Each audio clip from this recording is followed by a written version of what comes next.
I was deep in coding mode, immersed in finalizing the client presentation that could make or break our quarterly targets when the receptionist called.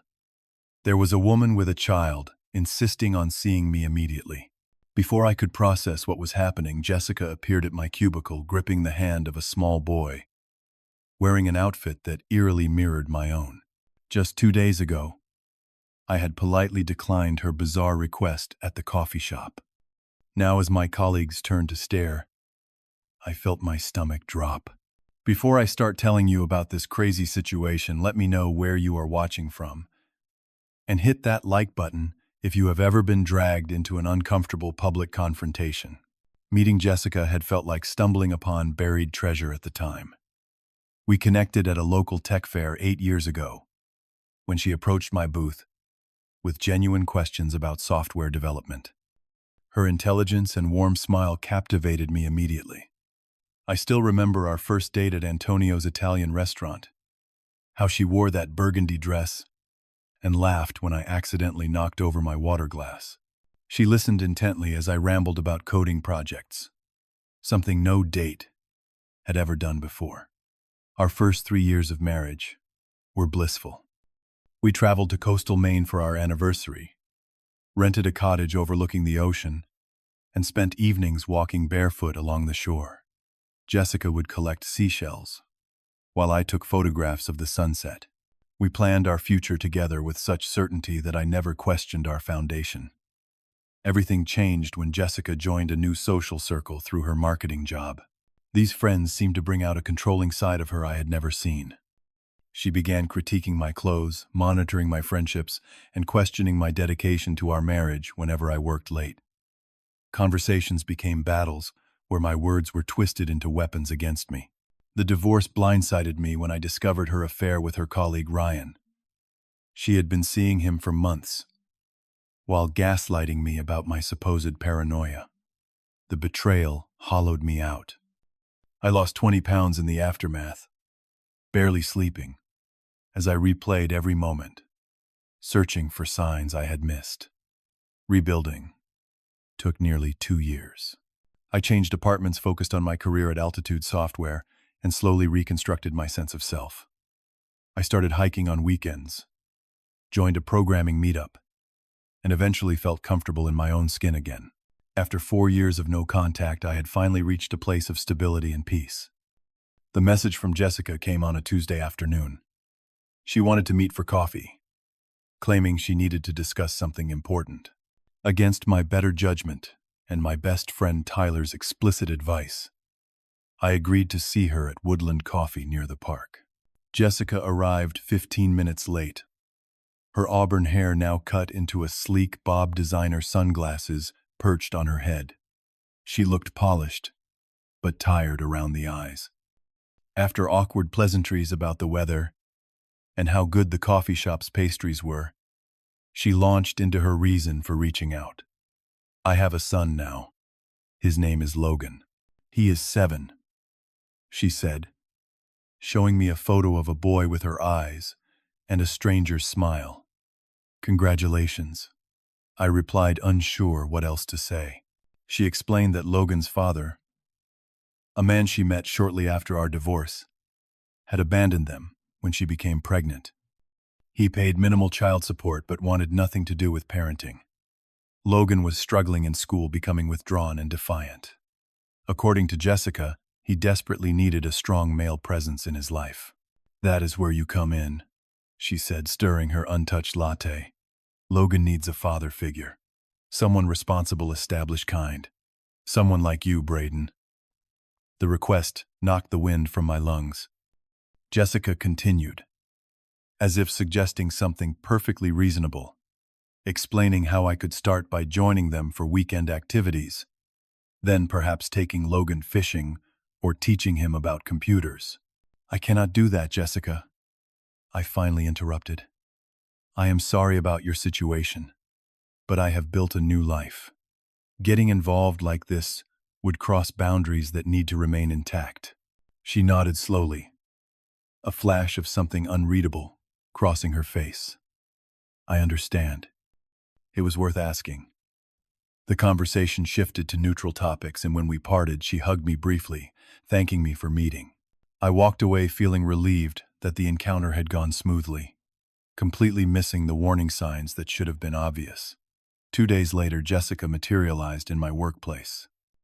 Altitude Software occupied the entire 15th floor of a downtown high-rise, a modern open office with glass meeting rooms and clusters of desks separated by low partitions. Our team was preparing to present a revolutionary inventory management system to Primeship Industries, potentially our biggest client to date. I had been working 80-hour weeks, refining the user interface while juggling back-end functionality. My workspace displayed multiple monitors filled with code coffee cups littering the surface and notes scribbled on every available scrap of paper. Thomas, my project manager, had just stopped by to confirm final presentation details when the receptionist called to announce my unexpected visitors. Before I could reach the front desk, Jessica had already navigated past security with Logan in tow. The boy wore khaki pants and a blue button-down shirt that mirrored my own outfit with unsettling precision. His eyes were wide with confusion as he clutched a model rocket kit. Braden, Jessica announced loudly enough for nearby colleagues to hear. Logan has been so excited to meet you properly. Show him what you brought, sweetie. The boy reluctantly held out the rocket kit. Mom says you know about space stuff. He mumbled, eyes on the floor. I pulled Jessica aside, keeping my voice low. What are you doing? This is completely inappropriate. We just stopped by to say hello, she replied with artificial brightness. Logan needs to see where his new father figure works. I already told you no. I hissed, acutely aware of Thomas hovering nearby, with raised eyebrows, and my coworker Andrew slowing his typing to listen. Maybe we should discuss this somewhere private, I suggested, desperately trying to minimize the scene. Jessica smiled tightly. There is nothing to hide, Braden. Logan deserves stability, and you are just being selfish. I am not being selfish, I whispered harshly, trying to move us away from curious onlookers. This is my workplace, and you cannot just show up making demands. Jessica raised her voice, instead of lowering it. After everything we shared, you cannot spare even an ounce of compassion for a child who needs you. What kind of man does that make you? Logan stood awkwardly, clutching his rocket kit, his small shoulders hunched forward. When his eyes briefly met mine, I saw confusion and hope mingled with embarrassment. He had clearly been coached for this encounter, but understood enough to know something was wrong. Logan, come. Say hello to your new dad, Jessica urged, pushing him forward slightly. I am not his dad, I stated firmly, taking a step back. Jessica, this has to stop now. Her face contorted with anger. So you will just abandon him like his real father did? Is that the kind of person you are? By this point, the entire office had fallen silent. My colleagues stared openly, some with judgment in their eyes, others with uncomfortable sympathy. Thomas stepped closer, concern etched across his features. Everything okay here, Braden? He asked, his tone indicating it clearly was not. No, Jessica answered before I could speak. Braden is refusing to take responsibility for his commitments. The building security guard approached, alerted by the receptionist. Ma'am, if you are not an authorized visitor with an appointment, I will need you to leave. Jessica turned to him, tears suddenly streaming down her face. He does not want his own son to know him. What kind of monster does that? The security guard looked at me with undisguised contempt. Sir, should I call family services instead? My face burned with humiliation as I struggled to explain. She is my ex-wife. That is not my child. I have no legal or biological connection to him. Logan began to cry, clutching his mother's hand. You said he wanted to meet me, he sobbed. The devastating scene continued for another 15 minutes, before security finally escorted them out, Jessica shouting accusations the entire way.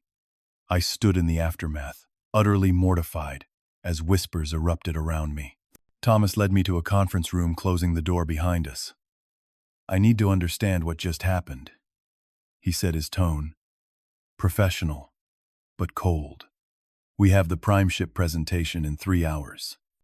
I explained the situation as clearly as possible, but even to my own ears, the story sounded convoluted. Thomas nodded slowly, his expression making it clear he was not entirely convinced. "Personal issues should remain personal, Braden. This kind of disruption reflects poorly on the entire team." As I left the conference room, Andrew cornered me by the water cooler. "Man, I never took you for the type to walk away from your kid," he muttered. "My dad did that. It messes you up." "He is not my son," I insisted, but Andrew's skeptical expression showed he did not believe me. By lunch, rumors had transformed the story completely. Overheard conversations suggested I had a secret family I was neglecting, or that I had abandoned Jessica while she was pregnant. The sympathetic glances from female co-workers and the disapproving looks from the men created an unbearable atmosphere. During the prime ship presentation, I stumbled over simple explanations when the client's CEO asked pointed questions. Thomas had to intervene several times, shooting me warning glances. The potential clients noticed my distraction, their interest visibly cooling as the meeting progressed. Outside of work, the situation deteriorated further. Jessica somehow obtained my sister Amanda's contact information and called her with a carefully crafted version of events that painted me as callous and uncaring. Amanda messaged me immediately. "What is going on with you?" Some woman called saying, "You are refusing to help her son, who thinks of you as his father." Before I could properly explain, social media posts appeared on shared friend groups, with Jessica posting cryptic statements about men who run from responsibility and children who suffer from adult selfishness. Several mutual friends from our marriage days messaged me with disappointment, assuming the worst, without asking for my side. The following Friday evening, I was having dinner with my friend Tyler at our favorite steakhouse when Jessica appeared again, Logan trailing behind her. She approached our table, greeting Tyler warmly, as if they were old friends. "Logan wanted to try the chocolate cake here that Braden always talked about," she announced, pulling up a chair, uninvited. "You do not mind if we join you, right?" Tyler gave me a bewildered look as Jessica ordered dessert for Logan and began chatting as if this was a planned gathering. When I excused myself to the restroom, Tyler followed. "What the hell is happening?" he demanded. "Is that kid yours?" "No," I insisted, rubbing my temples, where a headache pounded. "She is my ex-wife. That is her son, with someone else. She wants me to be his father figure." And I refused. The incident at the restaurant was followed by Jessica appearing at my gym, my grocery store, and even outside my apartment building. Each encounter included Logan, who grew increasingly withdrawn but continued to be thrust into these uncomfortable situations. I began avoiding my regular haunts, checking parking lots for her car, and declining social invitations. My work performance suffered dramatically. The prime ship deal fell through after my distracted presentation.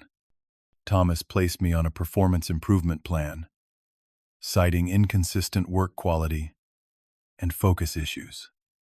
I found myself sleeping poorly, jumping at unexpected phone calls, and losing interest in activities I once enjoyed. The breaking point came during my interview for a senior developer position within the company. After months of preparation and rebuilding my professional reputation, I was finally being considered for advancement. 10 minutes into the interview, my phone began vibrating repeatedly with calls from Jessica. I apologized and silenced it, but the distraction had already broken my concentration. As I stumbled through technical questions I should have answered easily, the office door burst open. Jessica stood there with Logan, interrupting the panel interview with 3 executives present. "You changed your number," she accused loudly. "Logan made you a card for your promotion interview, and you cannot even answer our calls." The small boy reluctantly held out a handmade card, his face flushed with embarrassment. The interview panel stared in shock as security was called once again. "I apologize for the interruption," the HR director said stiffly after they were removed. "Shall we continue?" But the damage was done. My composure shattered. I performed terribly for the remainder of the interview, missing obvious questions and rambling through others. The promotion opportunity evaporated before my eyes. That same week, Jessica and Logan appeared at the company holiday party, a formal event where employees and their families gathered at a local hotel ballroom. I had skipped the party foreseeing potential problems, but received multiple texts from colleagues about the scene Jessica created, telling everyone she was looking for me so Logan could give me my Father's Day gift, despite it being December. Logan had apparently broken down crying in the middle of the party when they could not find me, creating a spectacle that became the only thing anyone talked about the following Monday. Seeing the child's genuine distress in a video someone had recorded struck something deep within me. This boy was not responsible for his mother's behavior. He was being manipulated and hurt in the process. Around this time, I ran into William, an old friend who had maintained connections with Jessica's social circle.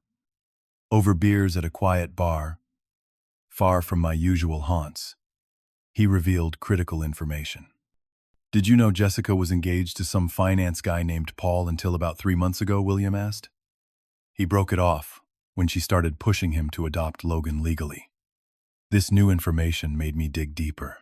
Through careful conversations with mutual acquaintances, I discovered Jessica's ex, Logan's biological father, had recently gone to court to reduce his already minimal child support payments. He had also rejected Jessica's attempts to have him take Logan for weekends. Most illuminating was learning about Jessica's pattern with David, another ex-boyfriend who had experienced similar harassment when he refused to take on a parental role with Logan. The man had eventually moved to another state to escape the situation. The picture became clear: Jessica was not truly concerned about Logan having a father figure.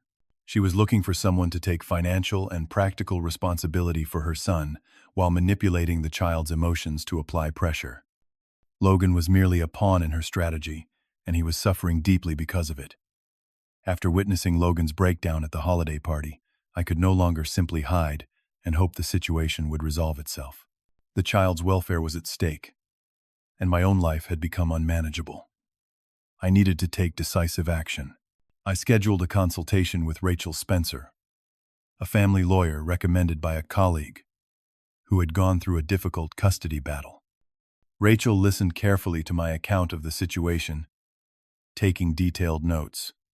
"This is harassment, plain and simple," she concluded, "and potentially defamation, given the false impressions she is creating about your relationship to her child. We need to document everything and establish clear, legal boundaries." With Rachel's guidance, I began building a case. I collected security footage from my workplace, showing Jessica's disruptions. Colleagues provided written statements about her claims and behavior. I documented every unwanted encounter, with dates, times, and witnesses. The receptionist at my office confirmed Jessica had falsely claimed she was my current wife to gain access to the building. I met with our human resources director, providing a full account of the situation along with my documentation. While initially skeptical, the director became supportive after reviewing the evidence, particularly the security videos. "This is clearly workplace harassment," she agreed. "The company will support any legal measures you need to take to resolve this." Most difficult was contacting Child Protective Services to report my concerns about Logan's emotional welfare. The caseworker listened sympathetically as I explained how Jessica was using her son as a tool for manipulation, potentially causing psychological harm. With all preparations in place, Rachel arranged a meeting at her office. We sent Jessica a formal letter, requesting her presence to discuss legal matters concerning recent interactions, carefully worded to convey seriousness, without revealing our full strategy. When Jessica arrived at the law office, her confident demeanor faltered at the sight of Rachel, seated beside me with a thick folder of documentation on the table. Logan, thankfully, was not with her this time. "What is this about?" she demanded, remaining standing, despite Rachel's invitation to sit. "Please have a seat, Miss Wilson," Rachel said professionally. "We have serious matters to discuss regarding your recent behavior toward my client." For the next hour, Rachel methodically presented the evidence we had gathered. Workplace disruptions, documented on security, video, witness statements, from colleagues and restaurant staff records of repeated unwanted contact, and the professional assessment of how Jessica's actions had impacted my career and mental well-being. "This constitutes harassment under state law," Rachel explained. "Additionally, we have documentation suggesting your use of your son in these encounters may constitute emotional abuse, which we have already discussed with Child Protective Services." Jessica's face paled. "You called CPS on me. How dare you?" "Our concern is for Logan," I interjected, keeping my voice calm. "What you are doing is hurting him. Using him as a tool to pressure me is causing him visible distress." Rachel slid a document across the table. "This is a cease and desist order. We are prepared to file for a restraining order if you continue any contact with Braden, his workplace, or his residence. Additionally, we will pursue civil damages for the defamation that has occurred and the professional harm caused." Jessica stared at the document, her hands trembling slightly. "This is ridiculous. I just wanted Logan to have a father figure. There are appropriate ways to address that need," I said. "What you have been doing is not one of them. Logan deserves better than to be used as a pawn." After Rachel stepped out to give us privacy, I had a moment alone with Jessica. Her defensive posture had crumbled, replaced by the vulnerability I remembered from our marriage. "I am struggling," she admitted quietly. "Logan's dad cut his support payments, and Paul left when I asked him to commit. I thought you were my last option. I am sorry you are going through difficulties," I replied honestly. "But manipulating Logan and disrupting my life is not the solution. He needs stability, not confusion about relationships that do not exist." Jessica eventually signed the legal agreement committing to cease all contact and retract false statements she had made to mutual friends. As she left, she paused at the door. "I really did think you might want to help us," she said. "There are appropriate boundaries in life. After divorce," I replied. "I hope you find healthy support for both yourself and Logan." The following weeks were dedicated to rebuilding what had been damaged. I scheduled a meeting with Thomas and the executive team, presenting the legal documentation and explaining the full situation. Their response was more supportive than I had anticipated. "We should have taken your explanations more seriously," Thomas acknowledged. "I apologize for the assumptions made." Andrew approached me in the break room, awkwardly offering coffee and an apology. "My own family stuff colored how I saw your situation," he admitted. "I should have asked questions instead of jumping to conclusions."